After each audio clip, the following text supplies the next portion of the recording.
porque a base bolsonarista está em casa vivendo, tá pegando ônibus, indo trabalhar, ou está pegando a Mercedes, indo trabalhar, não sei, né, qual é a classe que pertence.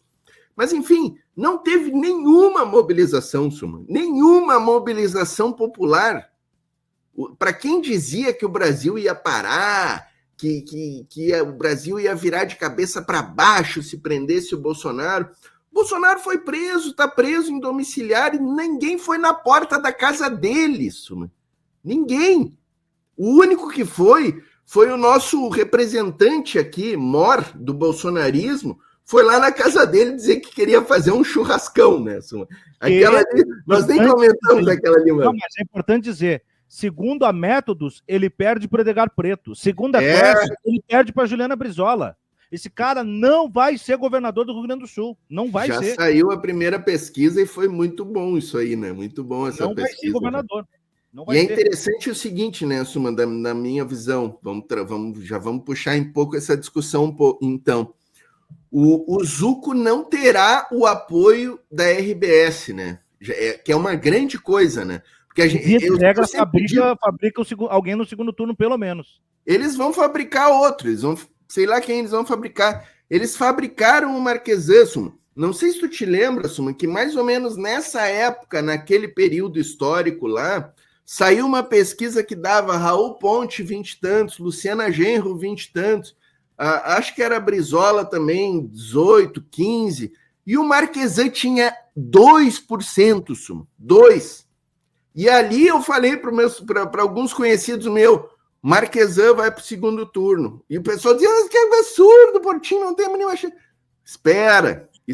E dito e feito, eles elegeram o Marquesan, assim como eles elegeram o Lazier, a Ana Amélia, que eram funcionários, né, do PRBS, que a gente chama aqui no Rio Grande do Sul, né, o partido da RBS.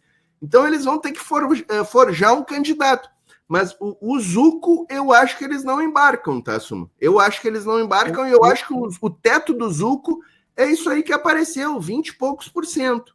20 e poucos por cento. Também, e vou te dizer agora que é o candidato da RBS. É Gabriel Souza. Por mais fraco que seja, eu acho também. É a goma da RBS. É a goma da RBS. E quando vê que vai ninguém sabe quem é, né, Suma? Alguém no chat aqui sabe quem é Gabriel Souza, mesmo quem seja aqui do Grande Sul. Eu não sei, Suma. Eu não sei nem a carinha dessa figura aí. Eu vou te dizer quem é o Gabriel Souza. O Gabriel Souza, 2 pontos, tá? Eu vou te dizer. O primeiro, eu apelido ele de Hugo Mota Gaúcho, porque ele chegou à presidência da Assembleia Legislativa sem ser grandes coisas na história da política, tá? E agora é o vice-governador do estado. Então ele é o Hugo Mota Gaudério. Ele vai chegando, jovem e tal. Agora, o Gabriel Souza tem uma esposa. E a esposa do Gabriel Souza é dona de uma empresa do agro. E essa empresa do agro é uma das empresas nominadas para o financiamento dos golpes de Estado do 8 de janeiro. É uma das empresas que está nominada. Esse é o Gabriel Souza. Opa! Esse é o Gabriel Souza. Temos print de apoio dele ao golpe ou não? Não deve ter. Ele não, ele é muito blasé. Cara, ele é muito blasé. Cara, é o candidato ideal para a RBS, Nelson. Claro. Ideal. Um cara assim que é a mudança da política. Eles adoram usar isso aí, né? O cara foi vice-governador e é a mudança da política. Né? E eu já começo a tentar pensar com a cabeça das articulações. Eu não descarto o seguinte: se eles verem que o Gabriel Souza não arranca e que a Juliana Brizola tem possibilidade, vão articular ele de vice dela. E aí a Juliana Brizola passa a ser a candidata da RBS. Porque a Juliana Brizola é esse camaleão. Ela atende no estilo Ciro Gomes, PDT, que faz o Brizola se revirar no túmulo, né? Ela atende esse lugar. Ela atende o lugar que, para ser governadora do estado, ela se abraça no Gabriel Souza na RBS. Tá? Então, sim. Infelizmente, né? Infelizmente, a Juliana Brizola, eu acho que concordo contigo que ela seria capaz desse papel. É um quadro político, que eu lamento muito, né? Eu gostaria que ela tivesse, inclusive, como vice do Bedegar numa chapa, né? Pois é. Mas, infelizmente, eles vão... o PDT gaúcho, eu não sei o que tem o PDT gaúcho, cara. Eu não gosto nem de falar muito mal do PDT gaúcho, que eu tenho esperança que tem essa reaproximação, mas é difícil, sabe? Eles preferem se coligar com a União Brasil, com esses partidos da direita, do que pegar uma vice, ou bota a Juliana de candidata ao Senado, talvez, né? É. Vamos fechar um quadro junto aí, bota de vice do Edgar, quem sabe? Seria uma baita de uma chapa para a gente derrotar eles. Baita chapa. Aqui, ó. O que eu faria, tá? A Juliana é nova, cara. Vem de vice do Edgar, fecha com o PT, aceita isso e na próxima eleição você é a cabeça de chave. Claro. Aí o PT te apoia e faz um vice. Aí o PT manda aí um quadro mais novo para vice, né? Um quadro que quer fabricar para o futuro, porque essa dobradinha com o PSOL não está avançando em termos eleitorais, isso é importante dizer. Em termos ideológicos, é claro que o PSOL é importante, mas em quantitativo eleitoral, lançar alguém para vice-governo, vice-prefeitura, acresce muito pouco o PT. Né? Exatamente. Especialmente no Rio Grande do Sul. Tem que entender que o PDT, no Brasil, ele até está mais esquálido, está mais anêmico. Mas no Rio Grande do Sul, o brizolismo ainda faz o seu papel. Né? Tem uma coisa ainda viva ali. Eu faria isso. E é importante ter durante a campanha esse discurso brisolista, né, na chapa. Claro, né? Ele alcança uma boa margem, inclusive de centristas, tá? Inclusive de direitistas. Cara, eu conheço direitista que é fã do Brizola aqui no Rio Grande do Sul. Sim, muitos. Pra caramba, né? E aí, aquele menos politizado, aquele menos bolsonarista, militante, mas a neta do Brizola tá ali, é ali que eu vou, né? Vou ter que votar no PT por causa da neta do Brizola e tal. Mas não dá para confiar, Juliana Brizola, ela virou as costas quando mais se precisava dela. Então eu não... Mas tu falou, né, uma coisa positiva para o PDT foi a saída do Ciro Gomes, né? Virou tucano mesmo, né? Me parece. Parece que assim, não, cara. Diz que não assinou ainda. Não assinou, então eu já sei onde ele vai assinar. União Progressista. Essa semana, ou foi na semana passada, o lançamento da União Progressista, que é a coisa mais hipócrita que a gente tem na política, né? É os ruralistas do PP, do Ciro Nogueira, do Arthur Lira, com União Brasil, do Sérgio Moro e de outras coisas horrorosas aí da política.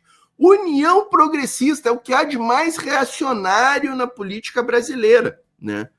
E o Ciro Gomes estava lá, Suman, sentadinho na mesa como grande personalidade desse conjunto político aí. Então eu acho que talvez ele esteja indo aí ou para União Brasil, E é bom a gente lembrar, né, Suman, que a União Progressista são os herdeiros natos do PFL, que era PDS e que era Arena, da qual o Ciro era Juventude, né? Aí o Ciro voltando para as origens. Exatamente. Então não tem nada de surpreendente o Ciro entrar nessa coluna política aí, né? Mas eu acho que foi um fato positivo ele sair do PDT. Quem sabe o PDT retome aí um pouco, né? Orgulhe um pouco o Brizola, né? O PDT ficou muito rachado depois do Ciro ter assumido esse papel de Darth Vader, né? Bom, deixa eu te dizer uma outra que eu lancei hoje sobre o Ciro, tá? O Ciro foi apontado como o vice perfeito pro Tarcísio. Só que eu ainda tô teimando, e eu teimo com essa visão, de que o Tarcísio vai mesmo encarar o pleito presidencial. Eu acho que na hora da onça beber água, cada semana o Lula parece que tá quase perto de vencer no primeiro turno. O Tarcísio vendo isso, ô Portinho, ele é jogo jogado em São Paulo. Dificilmente ele perde em São Paulo. Por que eu vou trocar uma vitória por uma derrota? Então eu acho que ele vai se acadelar e vai pro governo. Se ele for pro governo, o Zema derreteu, o Zema acabou. O Zema não precisa nem vir. O Zema, se eu fosse o Zema, eu já me lançava para Senado, tá? Eu já me lançava para deputado, para não perder forte prerrogativa, para não perder cargo, porque acabou. Senão vai ficar aí a mercê. O Ratinho Júnior ainda é o PSD. O PSD vai lançar um candidato para dizer que tem e depois no segundo turno vai apoiar quem acha que vai vencer. Beleza. Então o Ratinho Júnior sai, quase como candidato do centro, né? Ele vai tentar se vender assim. Nem Lula, nem Bolsonaro. Vai sobrar o Caiado. O Caiado não tem cujones para ser o candidato, mas é um bom vice. E aí quem seria o cabeça de chapa para ser o candidato? O candidato da extrema-direita? O candidato antilulista? O candidato bolsonarista? Ciro Gomes. Ciro Gomes. Então tá aí os dois candidatos para mim que vão para a urna, ô Portinho. É Ratinho Júnior Lula e Ciro Gomes. Cara, é assim, Ciro Gomes com Caiado de vice. Que chapa! Que chapa, cara. Assim, ó, de coronelismo total, né? Impressionante, cara. Em 2025 a gente tem essa chapa aí. E não é de surpreender, cara. O Ciro Gomes, candidato do bolsonarismo, hein? É uma coisa. Eu tô lendo dessa maneira. Eu acho que é o que pode acontecer. Claro, eu estou falando de um projeto privado, particular, pessoal do Tarcísio. Mas ele não pode botar na frente a sua vontade pessoal do que os interesses de todo o campo. Daqui a pouco mais ele vai ser compromissado pelas forças a representar, a embarcar na derrota sabida. Mas se ele conseguir fugir da luta com Lula, ele vai fugir. E o Ciro não. O Ciro gostaria de medir essa temperatura com o Caiado. E aí seria a chapa mais coronelista da história do Brasil. E o Tarcísio Freitas, com certeza, é a chapa mais... Em nenhum momento a gente teve uma chapa tão coronelista como essa, né? Mas o Tarcísio Freitas, os atos dele nos últimos dias aí vem indicando que ele quer ficar lá em São Paulo, né? Esse distanciamento que ele está fazendo aí do bolsonarismo não está na linha de frente da defesa de anistia, né? Não bate no ministro do STF por nada. Essa semana, aliás, ele deu uma declaração ridícula da ridícula, tu até abordou ontem, eu acho que aqui, né? Que é aquela que tem que dar uma vitória para o Trump, né? Aquilo ali, olha, aquilo ali é o entreguismo às suas máximas, no nível máximo, né? No nível máximo, aquilo ali. E um cara com aquele discurso indo para candidato para a presidência, será que não tem por trás disso aí também um elemento de, eu vou dar um discurso aqui para esquecerem o meu nome para presidente, né? Porque esse vídeo aqui numa campanha presidencial para o Brasil é para destruir o candidato, né? O cara dizendo, não, tem que dar uma vitória para o adversário do outro país lá do... Não, por favor. Né? Uma declaração dada num contexto em que as pesquisas apontam que todo mundo está contra a decisão do Trump. Então, quer dizer, eu vou me amarrar na vontade contrária ao povo, pode ser isso, pode ser assim, eu vou me drenar. E quem drena ele também, dá para ver pelas conversas, é a família Bolsonaro. O Eduardo faz de tudo para esse cara morrer, né? Sim, o Eduardo Bolsonaro não quer ver ele nem pintado de cor-de-rosa, né, na frente dele.